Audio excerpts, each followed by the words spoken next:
Okay so actually मुझे discuss करना चाहिए कि नहीं मुझे पता नहीं। आई वॉज लेकिन जल्दी जल्दी बता देता हूँ। अभी मैं I came back from office and I try to record a video on Trade Unions Act, and unfortunately the microphone was off, so जो end result आया उस वीडियो का, it was a video without sound. Okay so कभी कभी ऐसा लगता है यार कि इतनी मेहनत होती है, but students don't like the content.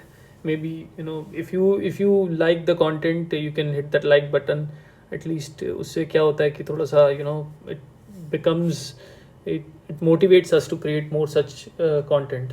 Anyhow, let's not waste time. Let us redo this chapter, and this is a very small act, probably you know 5 chapters and 33 sections. So let us start with chapter 1 preliminary, which has definitions. Chapter 2 deals with registration of trade unions. कोई trade union बनानी है तो register कैसे करनी है. इसमें section 9 जो है ये एक particular जिसमें certificate दिया जाता है trade union को registration का, is a very important section. Chapter 3 deals with the rights and liabilities of a registered trade union की कोई एक रजिस्टर्ड ट्रेड यूनियन की राइट्स क्या है कि उसके अगेंस्ट क्रिमिनल प्रोसीडिंग नहीं हो सकती, सिविल सूट्स नहीं कोई फाइल कर सकता, और उसकी कुछ ड्यूटीज़ भी होती हैं कि कोई इलीगल एक्ट नहीं करना, अपना जो जनरल फंड ट्रेड यूनियन को मिला हुआ है वो इलीगल पर्पसेस के लिए यूज़ नहीं कर सकते हैं and all. Okay, moving on to chapter 4 which is regulation. This particular chapter is not important, you can skip for our examination purpose. And chapter 5 we have to do this chapter. Chapter 5 deals with penalties and procedures. It's a very small chapter, so let's just start. So what is the object of this act? Object of this act tells us that this is an act for registration of trade union and laws relating to registered trade union. Registration of trade union and laws relating to registered trade union, ठीक है ना. Extends to whole of India. Came into act on 25th of March 1926. Definitions appropriate government की definition क्या क्या है. Appropriate government में definition क्या क्या है, क्योंकि मान लो कोई ट्रेड यूनियन है and it spans across more than 1 states. तो कोई ट्रेड यूनियन मान लो यूपी में भी है and it is also in Delhi, it is also in MP, तो मल्टी स्टेट ट्रेड यूनियन है. ऐसे केसेस में जो अप्रोप्रिएट गवर्नमेंट होगी वो सेंट्रल गवर्नमेंट होगी लॉजिकली, और कोई एक ही स्टेट में कोई यूनियन है तो उस केस में स्टेट गवर्नमेंट होगी. ठीक है. एग्जीक्यूटिव क्या होती है. एग्जीक्यूटिव बेसिकली क्या होती है, एक smaller body of office bearers और एक्टिव मेंबर्स होती है जो यूनियन की day to day administrative affairs को चलाते हैं. So not every member is politically that much active कि वो यूनियन के ऑब्जेक्ट्स को परसू कर सकें ऑन अ डेली बेसिस. तो कुछ इलेक्टेड मेंबर्स होते हैं जो यूनियन के डेली जो उसके अफेयर्स ऑफ द ऑर्गेनाइजेशन है वो मैनेज करते हैं, उसको एग्जीक्यूटिव कहते हैं. डेफिनेशन क्या है, body to which the management of the affairs of union is interested. ठीक है. ऑफिस बियरर्स क्या होते हैं, includes members of executive but does not include auditor. ठीक है. रजिस्ट्रार क्या होता है, रजिस्ट्रार बेसिकली एक अथॉरिटी होता है जिसको रजिस्ट्रेशन की जो फॉर्मेलिटीज़ और जो पावर्स हैं वो डेलीगेट कर दिए गई हैं गवर्नमेंट द्वारा. तो registrar is basically registrar of trade union is appointed by appropriate government under section 3 and includes additional और deputy registrar of the trade union. ठीक है. ट्रेड डिस्प्यूट क्या क्या होता है. Trade dispute basically, trade dispute means any dispute between employer workman and employer employers connected with employment, non-employment, terms of labor or conditions of labor. Employment, non-employment, terms of employment and conditions of labor. इससे related कोई भी dispute इन तीनों party के बीच में, employee, employer और ठीक है ना, इन दोनों पार्टी के बीच में हो, मतलब एम्प्लॉय भी हो सकता है, एम्प्लॉयर भी हो सकता है और एम्प्लॉयर भी हो सकता है. इस तरह का कोई डिस्प्यूट हो तो उसको ट्रेड डिस्प्यूट कहते हैं. अब जो वर्कमैन होता है उस वर्कमैन की डेफिनेशन भी इस एक्ट में थोड़ी बड़ी है. तो जो ट्रेड डिस्प्यूट में इन्वॉल्व वर्कमैन हमारा है वो केवल उस कंपनी में काम करने वाला आदमी नहीं होगा, बट उस ट्रेड या इंडस्ट्री से रिलेटेड अगर कोई भी वर्कर है जो उस कंपनी में या उस कंपनी के बाहर काम कर रहा है तो वो भी वर्कमैन की डेफिनेशन में आएगा. ट्रेड यूनियन क्या होती है, it is a combination of temporary और permanent it is a combination whether temporary or permanent, formed for the purpose of regulating relations between workmen or employers, workmen or employer for imposing restrictive conditions on the conduction on the conduct of trade और business. तो trade union basically क्या करती है, ये restrictive conditions apply करती है किसी trade या बिजनेस के कंडक्ट पे, ठीक है। लेकिन वो इस तरह का रिस्ट्रिक्टिव कंडीशन नहीं होगा कि जैसे मान लो कोई agreement between the partners of their own business है तो उनको बिजनेस करने से नहीं रोक सकते बिजनेस पार्टनर्स को। Agreement between employer and those employed by him to such employment, ठीक है ना। तो एम्प्लॉयर के बीच में जो कॉन्ट्रैक्ट होता है एम्प्लॉयमेंट का, उसको वो रिस्ट्रिक्ट नहीं कर सकती हैं। Agreement in consideration of sale of goodwill of a business, instruction और प्रोफेशन और ट्रेड और हैंडीक्राफ्ट। तो कोई भी इंडिपेंडेंट प्रोफेशनल्स हैं वो आपस में अपने ट्रेड या क्राफ्ट को सेल कर रहे हैं तो उनके ऊपर भी वो रिस्ट्रिक्टिव कंडीशंस नहीं लगा सकती वो यूनियन, ठीक है। तो chapter 2 deals with registration of trade union. Section 3 appointment of registrar.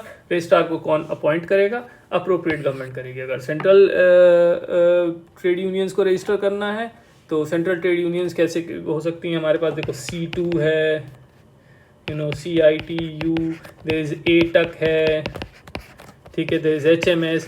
ये सारी सेंट्रल ट्रेड यूनियन है, मतलब ये एक से ज़्यादा स्टेट में इसके जो वर्कर्स और मेंबर्स हैं तो इनको रजिस्टर करने के लिए बेसिकली क्या होगा, सेंट्रल गवर्नमेंट रजिस्ट्रार अपॉइंट करेगी, और कोई स्टेट का होगा तो स्टेट गवर्नमेंट करेगी, ठीक है। अब मान लो कोई स्टेट है वो बहुत, जैसे मान लो MP है तो MP बहुत बड़ा स्टेट है, तो उस पर्टिकुलर स्टेट में क्या होगा कि कुछ कुछ रीजन्स, जोग्राफिकल रीजन्स में एडिशनल और डेप्यूटी रजिस्ट्रार भी अप्रोप्रिएट गवर्नमेंट लोकल लिमिट्स के अंदर डिप्यूट कर सकती है।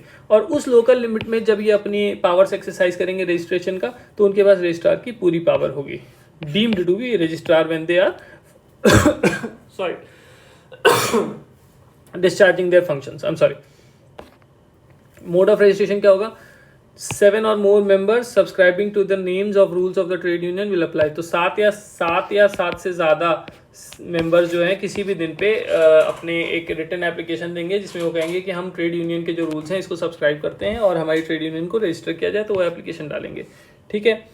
Where an application has been made for registration of trade union such application. अब मान लो कोई एप्लीकेशन 7 से मान लो 10 बंदे हैं, ठीक है, 10 बंदों ने अप्लाई किया कि हमें चाहिए, ठीक है ना। इससे पहले कि रजिस्ट्रार उसको अप्रूव करके और रजिस्टर कर पाता, बीच में ही ये बंदे भाग गए, 10 में से 4 बंदे भाग गए तो 6 बंदे बचे। इस पर्टिकुलर केस में जो है ट्रेड यूनियन का जो एप्लीकेशन है वो वॉइड नहीं होगा, ठीक है, क्योंकि majority of members are still subscribing to the rules of this trade union. तो उसको registrar can go ahead and register that trade union provided वो सारी चीज़ें कागज़ पत्तर उनके ठीक हो।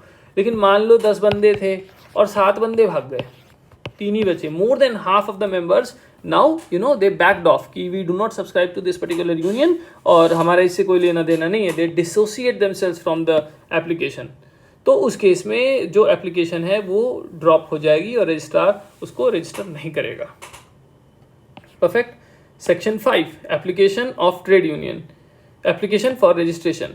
तो जब आप रजिस्ट्रेशन के लिए डॉक्यूमेंट्स, मान लो कोई ट्रेड यूनियन रजिस्टर नहीं है तो डॉक्यूमेंट्स जो है वो क्या क्या चाहिए होंगे, तो जो भी रजिस्ट्रार को एप्लीकेशन देंगे तो उसके साथ कॉपी ऑफ रूल्स देनी होगी कि इसके जो यूनियन के रूल्स क्या क्या हैं, और कुछ पर्टिकुलर्स देने होंगे, जैसे मेंबर्स का आपको नेम, ऑक्यूपेशन और एड्रेस देना होगा, ठीक है, और ऑफिस बियरर्स का टाइटल, नेम, एज, एड्रेस और ऑक्यूपेशन देना पड़ेगा।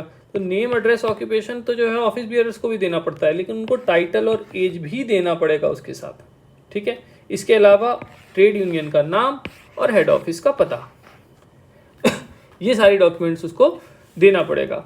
अब यहाँ ये क्लॉज आ जाता है, where the trade union is in existence for more than 1 year before making. तो मान लो कोई ट्रेड यूनियन है वो इनफॉर्मली, छोटी मोटी ट्रेड यूनियन चल रही है 1 साल से पहले, और अब now they want to come forward और उसको रजिस्टर्ड ट्रेड यूनियन जो है फॉर्मली करना चाहते हैं। तो अगर 1 साल से पहले से वो चल रही है तो उसको ये सारी डॉक्यूमेंट्स तो देनी पड़ेंगी, इसके साथ general statement of assets and liabilities of the trade union, कि उनको 1 साल का जो जनरल स्टेटमेंट है एसेट्स एंड लायबिलिटीज़ का वो उसको रजिस्ट्रार को देना पड़ेगा, ठीक है। Provisions to be contained in the rules of the trade union. तो अब ये rules of the trade union जो हम सेक्शन 4 में जो कहा गया है, कॉपी ऑफ रूल्स देते हैं रजिस्ट्रार को, ये रूल्स भी एक मॉडल फ्रेमवर्क में बनेंगे, ऐसा नहीं है कि कोई भी रूल्स बना देंगे, ठीक है। तो वो जो मॉडल फ्रेमवर्क होगा वही होगा कि union shall not be entitled to registration unless the executive is constituted in accordance with the rules thereof provided in the following matters. तो इन मैटर्स पे उनको अपने रूल बनाने पड़ेंगे, जैसे rules regarding name of trade union, what is the object of trade union, what is the purpose for expenditure of general fund.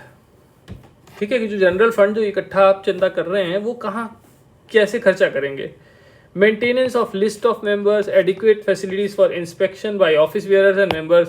तो list of members और जो उनके लिस्ट ऑफ मेंबर्स हैं उसको इंस्पेक्ट करने के लिए एडिक्वेट फैसिलिटीज होनी चाहिए। एडमिशन ऑफ ऑर्डिनरी मेंबर्स, इसका क्या प्रोसीजर होगा। Admission of honorary and temporary members under section 22 of the two form the executive of trade union, executive के मेंबर्स का इलेक्शन का क्या होगा। पेमेंट ऑफ सब्सक्रिप्शन फीस 25 पैसा पर मंथ से कम नहीं होनी चाहिए इससे ज़्यादा ही होनी चाहिए, सॉरी। ठीक है, तो ये होना चाहिए। Conditions under which any member is entitled for any benefit, कोई फाइन या फॉर फीचर उसके ऊपर लगता है तो ये कंडीशंस भी उसको मेंशन होनी चाहिए रूल्स में। ठीक है, manner in which the rule shall be amended, manner in which the members of the executive and other shall be appointed और removed. Safe custody of funds of the trade union, annual audit का procedure क्या होगा। Adequate facilities for inspection of books of accounts, इसके बारे में भी rules होने चाहिए। And then there is a manner in which the trade union में भी डिसॉल्व, तो डिसोल्यूशन का जो रूल है वो भी होना चाहिए। एक सेकेंड,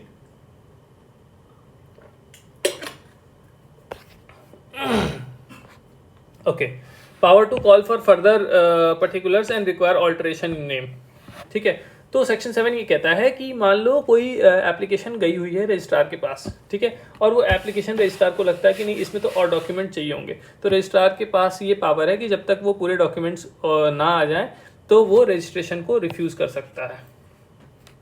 ठीक है, और रजिस्ट्रार के पास ये भी पावर है कि मान लो कोई एप्लीकेशन आ गई और मिलती जुलती कोई ट्रेड यूनियन का जो हमने नाम रखा वो उससे मिलती जुलती कोई ट्रेड यूनियन ऑलरेडी एग्जिस्ट कर रही है, तो रजिस्ट्रार जो है वो सजेस्ट कर सकता है कि भाई आप अपनी जो यूनियन है इसका नाम अल्टर कर लो।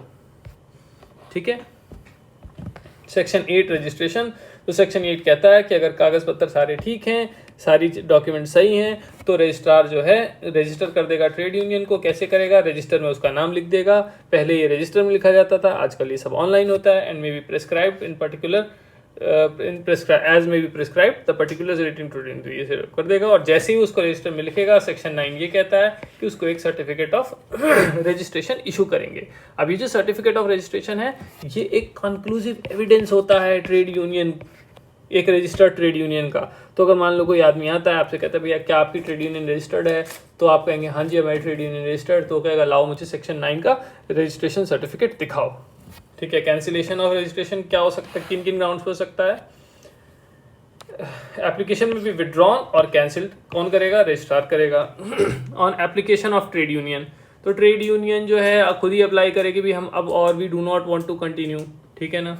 दूसरा क्या है, if the registrar is satisfied that the certificate has been obtained, कोई फ्रॉड करके सर्टिफिकेट ले लिया या विलफुली आपने किसी प्रोविजन को जो है आपको रजिस्ट्रार ने नोटिस दी कि आप ये पर्टिकुलर प्रोविजन जो है अपने रूल्स में वायलेट कर रहे हो, ठीक है, आप ये रूल्स हटाओ, तो नोटिस देने के बाद भी आपने वो रूल्स कंटिन्यू किए या फिर कोई प्रोविजन ऑफ दिस एक्ट को आपने कॉन्ट्रावीन किया, तो फिर आपका रजिस्ट्रेशन कैंसिल हो जाएगा।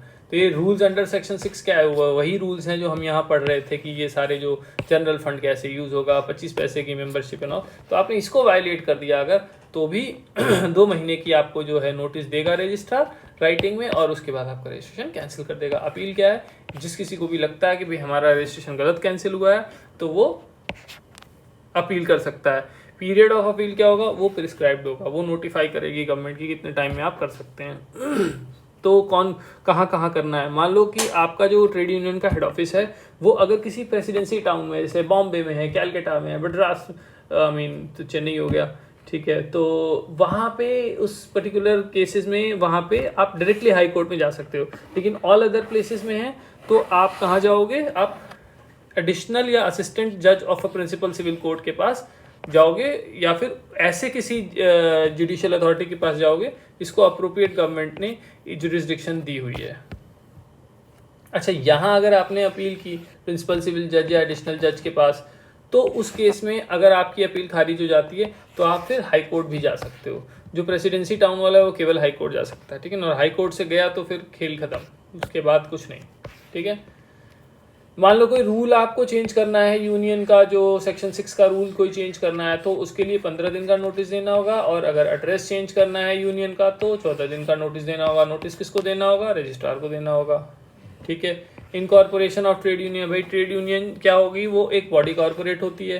That means it has perpetual succession. Perpetual succession आपने कंपनी लॉ में पढ़ा होगा कि मान लो कि ट्रेड यूनियन, अब चलो ट्रेड यूनियन के पर्सपेक्टिव से देखते हैं कि मान लो कि 10 आदमी हैं, 10 आदमी ने मिलकर ट्रेड यूनियन बनाई। वैसे तो 7 बनाते हैं, मैं 10 बोल रहा हूँ।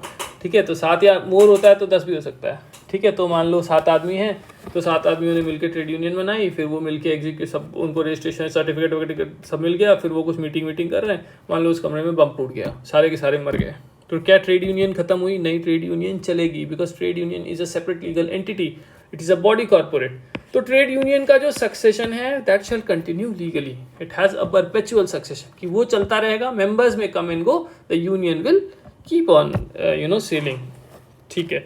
बॉडी कॉमन सील, मतलब उसका कोई स्टैंप होगा। तो कोई भी लीगल डॉक्यूमेंट में आपने ठप्पा लगा दिया अपनी यूनियन का, ऐसे ऐसे ठप्पा हो गया कि ये हमारी यूनियन है, तो वो उसकी आइडेंटिफिकेशन होती है। Power to acquire and hold properties movable और रिमूवेबल, चल संपत्ति जो है वो अक्वायर कर सकती है। एंटर इनटू कॉन्ट्रैक्ट, किसी कॉन्ट्रैक्ट में एंटर हो सकती है।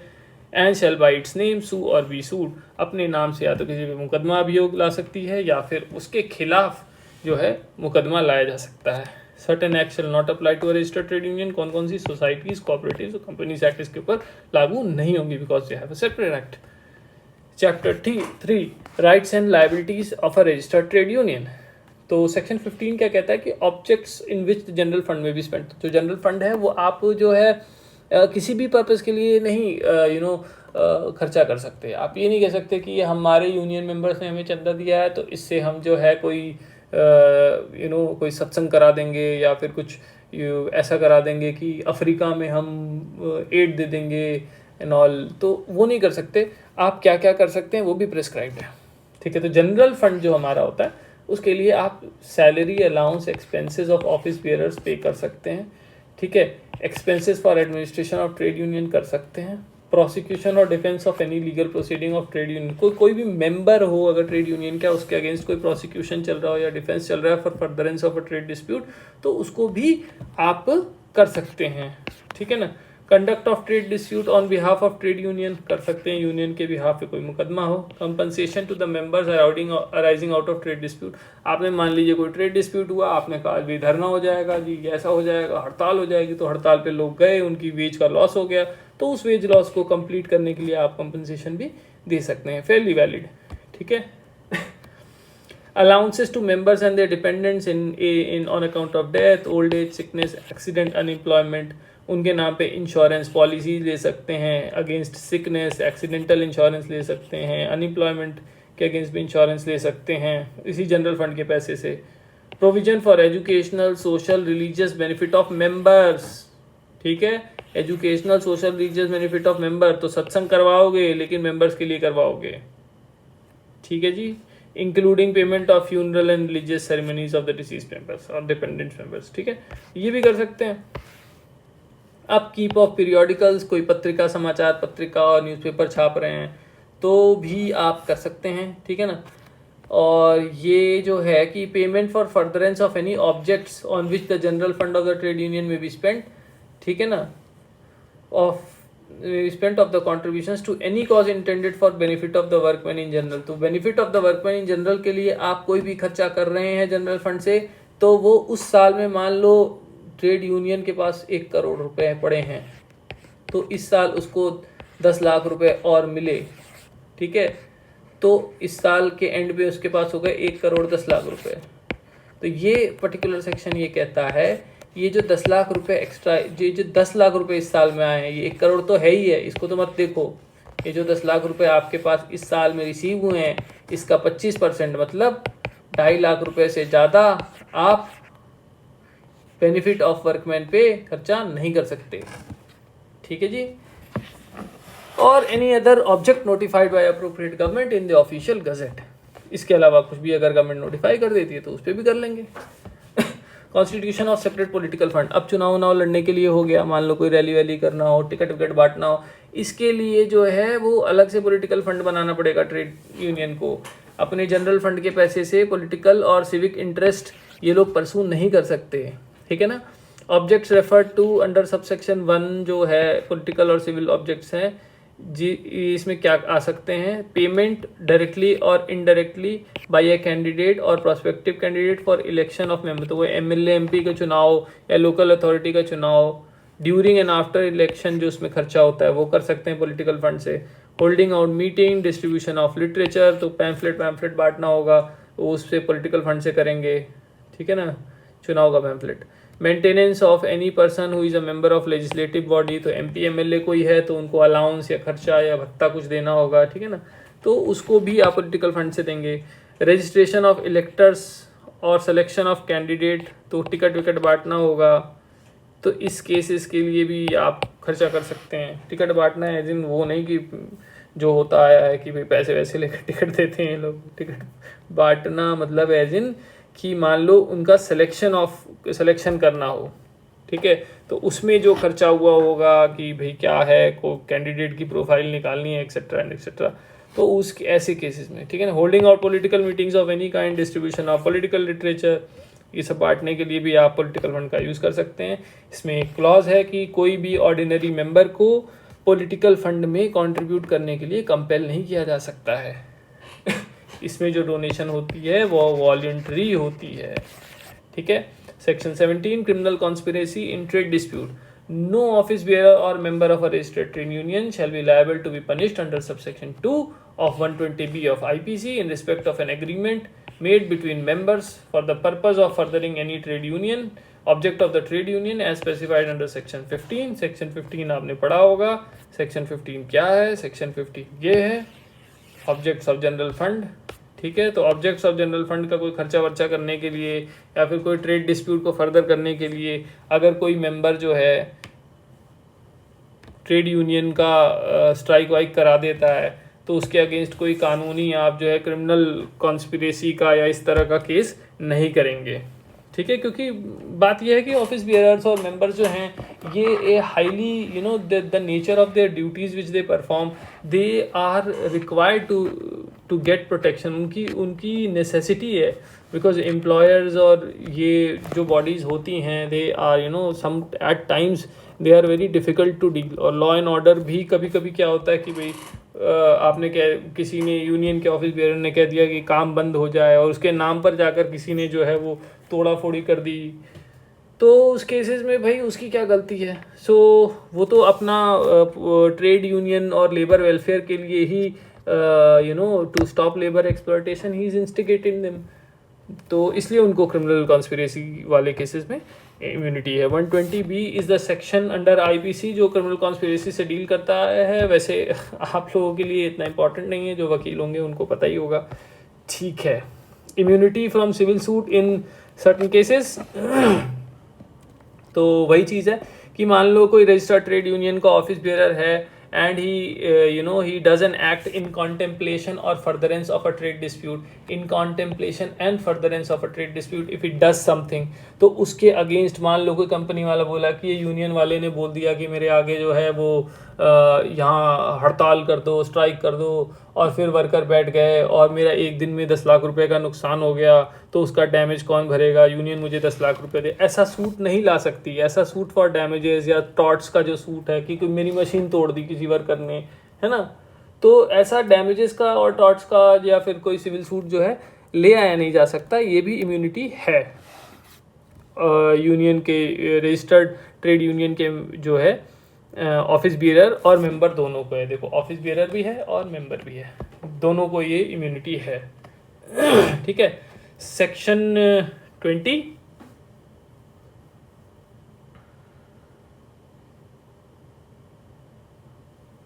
सेक्शन 20 क्या कहता है, right to inspect books of trade union. तो ऑफिस बियरर और मेंबर दोनों को राइट है कि वो ट्रेड यूनियन की अकाउंट बुक्स को इंस्पेक्ट कर सकते हैं, ठीक है। Rights of minors to membership of trade union. अब देखो जो माइनर्स होते हैं जैसे फैक्ट्रीज एक्ट में जो है यंग एडोलेसेंट्स जो होते हैं 14 एंड अबव के या 15 एंड अबव के, उनको you know they have a permission to work in factories, ठीक है। तो फिर उनको ऑर्गेनाइज करने और उनको कलेक्टिव बार्गेन के लिए they can not join any union, पहले नहीं हो सकता था। तो इस एक्ट ने उनको भी पावर दी हुई है कि उनको भी जो है यूनियन का मेंबर बनाया जा सकता है। Any person who has attend 15 years of age may be member of a registered trade union subject to any rules the trade union to the contrary and may subject as aforesaid enjoy all the rights of a member and execute all the instrument and give all the acquittances necessary to execute or given under the rules। तो वो अपना vote भी डाल सकता है, वो अपनी सहमति भी दे सकता है, वो यूनियन के नाम पे धरने पे भी बैठ सकता है, एटसेट्रा एटसेट्रा। तो उसको सारी जो है यूनियन में पावर देता है सेक्शन 21 यूनियन का मेंबर बनने का। ऑफिस बियरर्स कब डिस्क्वालीफाई होते हैं? सेक्शन 21 ये कहता है कि ऑफिस बियरर्स केवल 2 सूरत में डिस्क्वालीफाई होते हैं, वो 18 साल से कम हो। मतलब माइनर जो होता है वो मेंबर तो बन सकता है लेकिन ऑफिस बियरर नहीं बन सकता, ठीक है। तो 18 साल से कम कोई ऑफिस बियरर नहीं होना चाहिए। और दूसरा, मान लो कोई ऑफिस बियरर है, उसने कोई क्राइम कर दिया, उसको कन्विक्ट कर दिया कोर्ट ने, वो जेल चला गया, तो उस केस में during the imprisonment and 5 years imprisonment plus 5 years after completing his imprisonment, तो मान लो अगर 7 साल की कैद होगी तो 7 + 5 12 साल के बाद वो क्वालिफाई करेगा ऑफिस बियरर बनने के लिए, तब तक नहीं बन सकते। इसलिए क्राइम वाइम मत करना, ठीक है, वैसे भी मत करना, ठीक है। Proportion of office bearers to be connected with industries, तो भाई ये बहुत सिंपल है। जो भी मान लो 10 ऑफिस बियरर्स हैं अगर किसी यूनियन में, तो हाफ जो हैं वो उस इंडस्ट्री या ट्रेड से कनेक्टेड हों। जैसे मान लो इंजीनियर्स यूनियन, इंजीनियर वैसे होता नहीं, इंजीनियर्स तो प्रोफेशन है, मान लो कि हो गया कि मान लो कारपेंटर्स यूनियन हो गया, ठीक है। तो कारपेंटर्स यूनियन में 10 ऑफिस बियरर्स आ गए, तो 10 में से यानी 5 या 5 से ज़्यादा लोग कारपेंटर प्रोफेशन से या उस पर्टिकुलर इंडस्ट्री से, I am giving an example, ठीक है, इसको कोई सीरियसली नहीं लेना, ठीक है। तो इस पर्टिकुलर प्रोफेशन से जो है या उस पर्टिकुलर इंडस्ट्री से वो रिलेटेड होने चाहिए, ठीक है, फेयर इनफ, ओके। लेकिन इसमें भी एक रिलैक्सेशन है कि अप्रोप्रिएट गवर्नमेंट जनरल या स्पेशल ऑर्डर या नोटिफिकेशन निकालती है कि ये पर्टिकुलर काइंड ऑफ यूनियन है जिस पे ये हाफ वाला क्लॉज नहीं लगेगा, तो उस पर्टिकुलर काइंड ऑफ यूनियन पे ये हाफ वाला क्लॉज नहीं लगेगा। सेक्शन 23 चेंज इन नेम, कोई यूनियन का जो नेम अगर चेंज करना है तो 2/3 से ज़्यादा वर्कर्स का कंसेंट लगेगा, 2/3 का, ठीक है। तो मान लो कि मान लो 15 है, ठीक है ना, तो 15 मेंबर्स हैं, तो 2 × 15/3, ठीक है ना भैया 5, तो 10 या 10 से ज़्यादा आदमी चाहिए होंगे हाँ बोलने के लिए कि भाई नाम बदलो, नहीं उससे कम हो जाएगा तो फिर हाँ तो कम हो जाएगा तो फिर नाम चेंज नहीं कर सकते। एमएलगमेशन के ध्यान से सुनना।